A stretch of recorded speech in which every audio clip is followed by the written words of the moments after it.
Forumning asosiy maqsadi O'zbekiston Belarus hamkorligida ta'lim sohasida istiqbolli loyihalarni joriy qilish, ta'lim sifatini oshirish, ikki tomonlama diplom oladigan muhandis kadrlarini tayyorlash hamda o'rta bo'g'in mutaxassislarini texnikumlarda tayyorlash bo'yicha yangi takliflar, yangi loyihalar muhokama qilindi hamda mana shu keyingi 5 yil davomida O'zbekiston Belarus hamkorligi doirasida ta'lim sohasida va ilm-fan sohasida hamkorlikda erishilgan asosiy yutuqlar va istiqboldagi vazifalar belgilab olindi. Universitetimizdan universitet rektori rahbarligida delegatsiya ishtirok etdi hamda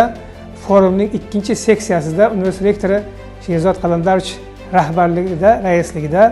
O'zbekiston Belarus hamkorligi doirasida ilm-fanni rivojlantirish va yangi ilmiy loyihalarni muhokama qilish hamda turli xalqaro nufuzli tanlovlarda loyihalar taqdim qilish borasida erishilgan, bajarilayotgan loyihalar hamda navbatdagi vazifalar keng muhokama qilindi va tadqiqot yo'nalishlari belgilab olindi.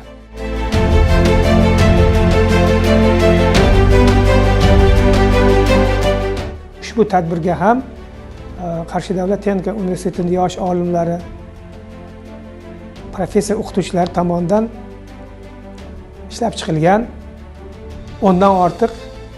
innovatsion ishlanmalar va loyihalar taqdim qilindi.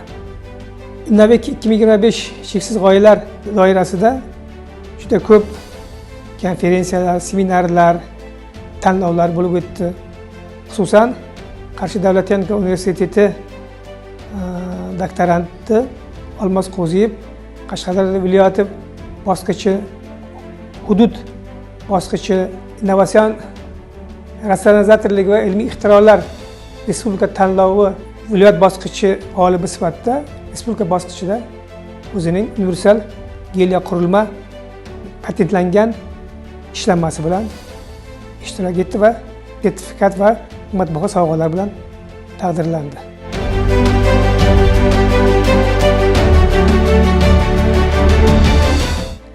Forumda ishtirok etish bilan bir vaqtda universitet rahbariyati Yaponiya va Malayziyadan kelgan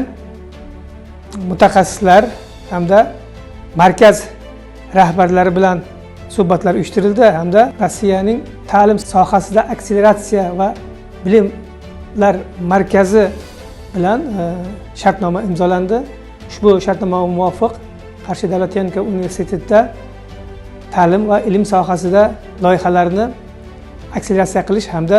joriy etish bo'yicha ushbu markaz bilan demak keng yo'nalishlarda hamkorlik qilishga kelishib olindi.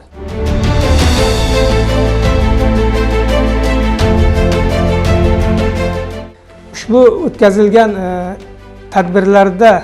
ishtirok etishimiz natijasida biz quyidagi xulosalarga, qarorlarga keldik. Avvalambor O'zbekiston Belarus hamkorligi doirasida kelgusi yillarda Belarus Milliy texnika universiteti bilan ham ta'lim ham ilm-fan sohasida bajarilgan ilmiy va ta'lim sohasidagi ishlarimizni, natijalarimizni bir sarhisob qildik va so'nggi yillarda va istiqbolda qaysi yo'nalishlarda biz samarali hamkorlik o'rnatish bo'yicha o'z yo'nalishlarimizni belgilab oldik.